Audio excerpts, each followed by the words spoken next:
Hi guys, so yun, yesterday nabanggit ni Mama Faye, yung mother-in-law ko, na sale nga sa Venice. And ano lang siya, parang sa isang bag, kahit ilan yung mapagkasya mo, basta kasya sa bag na dala mo, for only gold coins. Yung gold coins is usually $1 lang and $2. So, it's up to you kung magbibigay ka ng $1 lang or $2, ganon. Kasi, kaya sila sale ngayon. This is their last day kasi i-renovate yung shop nila. Kaya, pinapaubos lang nila lahat. Tapos, ang balik na nila is July something, ganon. So, since magpapadala tayo ng box, I decided to go there today kasi this is their last day na sale sila.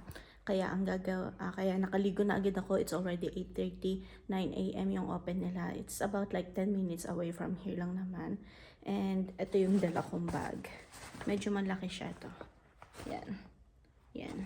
So, I have 3 gold coins equivalent to $6. So, we'll see kung ano yung mga pwede natin mabili. So, I'm here na sa car and medyo papalate ko lang yung oras kasi it's only 8:35 and sabi sa akin ni Mama Pay, gusto ko kasi sana medyo maaga para hindi ako mahirapan sa parking, pero sabi ni Mama Pay, since kasi nga may school, baka mahirapan ako sa parking kapag maaga kasi yung mga naghahatid sa school nagpa-park din doon. So medyo magpapalit tayo kasi around 9 o'clock daw paalis na yung mga naghatid sa school. So may mga space na sa parking lot. And yun na nga, nahirapan pa ako kasi I need to find my license pa tsaka yung wallet ko kasi hindi ko alam kung saan ko nalagay, pero thankfully nahanap ko. And nakalimutan ko pa yung gold coins tsaka yung bag, buti na lang naalala ko talaga, ilang balik ako sa bahay. And yun na nga, so I have here banana and water lang siya kasi almusal para habang nag-aantay tayo makapag-almusal muna ako. Sobrang dumi ng car kasi nga galing kami ng camping, hindi ko pa nalilinisan.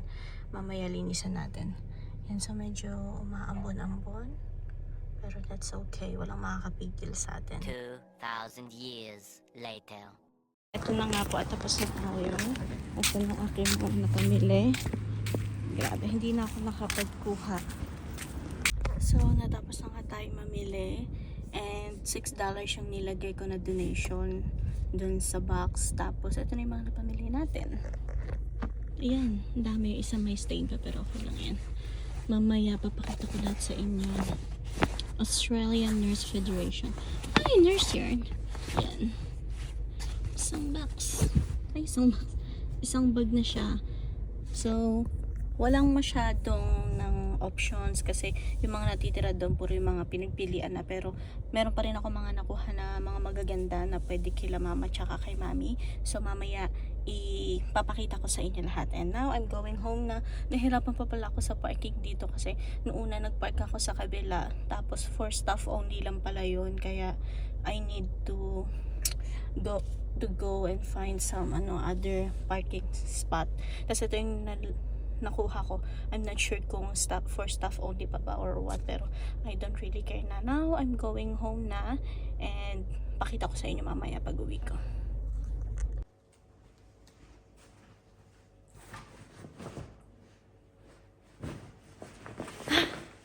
Hi guys! So, medyo kani-kanina pa ako nakauwi, pero nagsalang muna ako ng mga labahin para maging productive tayo today. Hoy! At eto na yung mga napamili ko! Super dami! And this is only for $6. So, yung $6 medyo mga nasa 200 plus sa pera natin. And ganito na karaming nabili ko.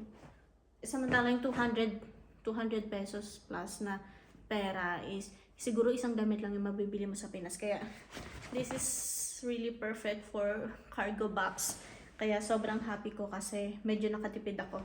Kasi dapat mag-order na ako sa Shein, tapos nilalagay ko sa box. Kaya lang, buti na lang na-inform ako ni Mama Pay na meron palang ganitong ganap sa Venice. Kaya i-unbox natin. And mostly talaga yung mga napili ko, it's either bago pa or hindi pa masyado nasusuot. Kaya I'm so happy.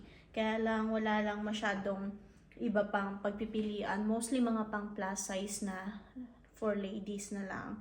Kasi wala na yung mga pang teens and pang lalaki. Kaya, pero okay lang din. Ito, mostly kila mama or kay mami. Depende kung kanino magkakasya. So, ito na lahat. Unbox natin. So, ito, nabili ko lang to. Nakita ko lang siya doon. Kasi nga, naalala ko si Papa.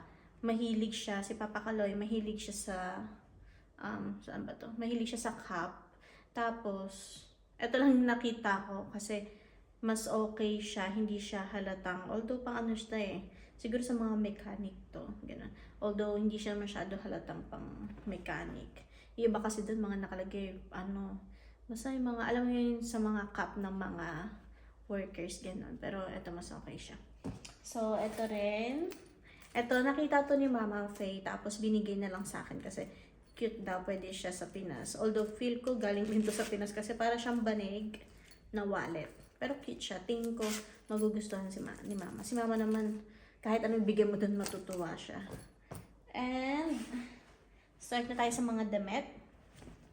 So, itong nabili ko, isa siyang white pants na tingin ko magkakasya kay mama or kay mami. Depende sa kanila. Bahala na sila mag-decide. Baka mag-away pa. Mag-away pa. Tapos ito, meron ding pants. Another pants. I like the color, kaya lang masyado siyang too malaki for me. Malaki. Ayan, ganyan siya. Very stretchable siya. Ganda ng kulay. Sigurado ako magugustuhan ito ni Mama. And meron din tayo ditong t-shirt. Ito pala yung kauna-unahang t-shirt na kinuha ko doon kasi naalala ko si Mama. Kasi gusto ni Mama yung mga gantong tela, mga bagsak lang siya. Ayan kasi siya. Bagsak lang siya. So pag sinuot mo to, hindi masyado makikita yung tiyan. Paras kasi kami ni Mama na matyan. So, perfect to for her. At saka branded pa Boulevard. Uy. Mga branded talaga. Yung mga damit dito, guys, mostly talaga mga branded. Kasi yung Venice na yon para siyang mga nagdo-donate, may mga nagdo-donate doon. Mostly nga mga medyo may kaya mga nagdo-donate. Tapos, dinodonate nila yon for free. Tapos yung Venice shop na yon ibebenta nila for a lower price. Tapos yung kinikita nila, binibigay din nila sa charity. So, alam mo yan, parang nagdo-donate sila for a cause. Uy! Tapos ito, this one is so nice. It looks like, pang donya talaga. So, I think magugustuhan to ni Mami. Kasi feel ko medyo malaki to kay Mama. Pero, depende sa kanila. Tapos, ito pala guys, ito yung example ng prices nila. Etong blouse na to, binebenta nila to for $5 lang dun sa Venice, sa shop na yon. Pero, nakuha ko lahat ng ito for $6. So, imagine, yung price na binayaran ko for one blouse lang. Pero, ngayon, I have, siguro nasa mga 20 items to. So, ito siya. Tapos, nawala na yung tatak niya. Yan. Ganda. Pang lakas makadonya.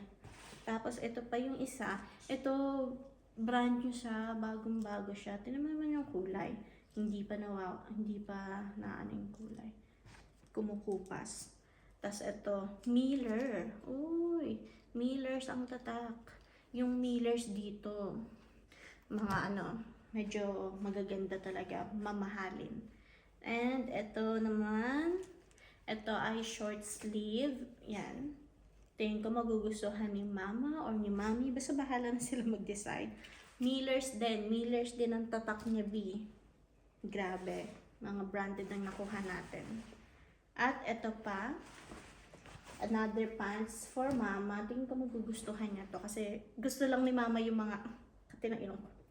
Gusto ni Mama yung mga gantong pants. Stretchable siya. And ang brand niya... Regatta. Saan ka dyan? Regatta ang tatak. Uy. Diba? Oh my gosh. Thank God talaga. Laki ng natipid nito. At ito pa, another blouse. Another shirt. Pwede pang bahay, pwede panlakad sa Pinas. From Millers again. Millers again yan. Siguro yung nagbigay nito, mga hindi lang nagustuhan, tapos dinonate na nila. And eto, ang ganda nito. Feel ko nga kasya sa akin eh, pero bigay ko na lang sa Pinas kasi baka magustuhan nila mama. Pwede niya itong suotin sa mga graduation, sa mga kung anong gusto niyang gawin, mga casual wear. Tapos, akin na lang to! Oh my gosh, tingnan niyo yung brand. Uniqlo ang brand B. Try ko to, baka kasya sa akin. Uy, Uniqlo. Oh my gosh. Mahal to. Sukat ko mamaya pag kasya sa akin na lang. Sorry ma. And ito, parang long sleeve siya. Wala na siyang brand. Baka Shein lang to. Ayan. And ito, this is so cute. Nakita ko to kasi naisip ko, bagay siya kay Via. Kasya siya kay Via. So, ang brand niya is Breakers. Yan. Mga branded talaga siya. Ito, another Miller's brand. T-shirt na naman. Ganda niya, no? Kung pwede ko, siguro pag medyo naging 40s na ako, suotin ko na yung mga ganito. Kasi yung tela niya, very comfy. Tapos, reminds me of nanay. Lakas makalola. Uy! Reminds me of nanay, yung mga ganitong design. Tsaka yung mga ganyang comfy lang yung tela. Tapos, ito pa. Yan, another t-shirt na walang brand. And we have this one din. Wala na rin siyang brand. Ito, parang ang presko niya. Ang cute lang. Grabe, ang dami nating napamili. Ito pa, Miller siguro to. Oh, Rockmans. Wow. Rockmans. Ayan. Ganda. Ang gaganda ng tela. Very nice. Sobrang matutuwa sila mama nito. At ito, Noni B. Yan. Mga ganyang brand, guys. Mga mahal yan dito sa Australia. Ewan ko kung meron sa Pinas, pero mga ganyang brand. Mga ka-anuhan yan ng mga mga Oxygen, yung mga ganun-ganun. Mga Uniqlo, ganyan. Ito, short na baka kasya kay Isaac or kay Toton, kung kanino man kasya. Parang, ang cute lang kasi siya. Pwede siyang pang swimming. And, we only have 2. Ito yung isa. T-shirt ulit siya. So, mostly t-shirts kasi yun yung magaganda talaga eh. Yun yung medyo maayos-ayos pa. Syempre, namili lang ako ng mga medyo okay-okay. Yung iba kasi doon, too big na, or yung iba, alam ko naman na hindi susuotin nila mama. Pero ito yung mga t-shirts. Sure ako magugustuhan nila yan. And this is the last item. This one, para siyang dress. Baka nga kasya sa akin to. Pero ibibigay ko na to kila mama. Kasi Uniqlo sa akin na. Uy! Ito is Target. Target siya. So, yung price niya kung bibilhin ko dun sa Venice, $6 siya. Katumbas lang ng binayad ko for the whole item. So, grabe. Ang dami natin na pamili. Bibilangin natin kung ilan ba lahat ng items. 1, 2, 3, 4, 5, 6, 7, 8, 9, 10, 11, 12, 13, 14, 15, 16, 17, 18, 19, 20, 21 items for only 220 something pesos. Look at this. Ang dami, sobra. May mga ilalagay na tayo sa balikbayan box and sana madagdagan pa. Pag may mga ganitong sale ulit, bibili ulit tayo, susugod ulit tayo doon. Yan na. So happy. Magustuhan to nila mama. Thank you. Until next time.